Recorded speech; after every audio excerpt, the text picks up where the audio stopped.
la independencia pacífica de Centroamérica. Hace 200 años, parte del territorio español de América decidió independizarse y comenzar su camino en solitario. ¿Cuáles son las razones que precipitaron este proceso de emancipación que ha pasado a la historia? Hoy se conmemora una efeméride que seguramente no será demasiado recordada en España, porque marcó el inicio del fin de su presencia en América, un declive que acabaría con la pérdida de Cuba y Puerto Rico en 1898. Y es que el 15 de septiembre de 1821 se proclamó la independencia de Centroamérica, un territorio que estaba formado por Guatemala, Honduras, El Salvador, Nicaragua y Costa Rica. Cuando la corona española ocupó América, organizó los territorios conquistados según sus intereses. Creó la Capitanía General de Guatemala, que incluía diferentes provincias. A la larga, se acabarían convirtiendo en los actuales estados independientes de América Central. Lo más destacable del episodio de hace 200 años, a diferencia de otros procesos separatistas americanos, este fue pacífico. Lo que pasó aquel 15 de septiembre de 1821 culminaba un camino indicado muchos años atrás, durante el cual se produjo una combinación de hechos políticos y económicos. A nivel local, la zona arrastraba una crisis económica causada por plagas de langostas y erupciones volcánicas que arrasaron los cultivos.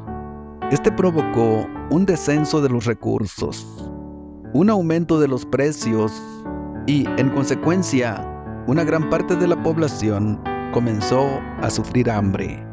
Faltaba dinero y exprimía sus dominios tanto como podía. No es extraño, pues, que cuando Napoleón invadió la península ibérica en 1808 y los territorios de ultramar quedaron dejados a la mano de Dios, estos se plantearán la independencia. En 1811 hubo las primeras insurrecciones que se apaciguaron cuando en 1812 en Cádiz se aprobó una constitución. Aquella Carta Magna era la más avanzada de Europa y daba esperanza a los súbditos españoles de América, porque esperaban que a partir de entonces serían tratados como ciudadanos de pleno derecho, tal y como el texto reconocía en sus artículos. Fue un espejismo. Napoleón cayó derrotado en 1814 y cuando Fernando VII recuperó el trono, volvió a las formas políticas absolutistas, como si nada hubiera pasado. No todo el mundo estaba de acuerdo, y en 1820 los sectores más progresistas consiguieron que el rey volviera a aceptar la Constitución del 12. Empezaba el Trienio Liberal, un periodo intenso que terminó de manera abrupta cuando en 1823 el monarca, con la ayuda de Francia, penetró un golpe de estado, derogó la Constitución y volvió a las viejas formas. Fue durante aquellos 3 años que los territorios americanos, cansados de la inestabilidad política española y convencidos de que se podían gobernar por sí mismos, se emanciparon. Eran regiones donde había unas clases sociales locales, con raíces en la metrópoli, con buena posición económica y con un potente bagaje intelectual. Eran gente influida por los pensadores de la Ilustración europea, como Montesquieu, de quien admiraban su teoría de la separación de poderes, o Rousseau, famoso por su contrato social.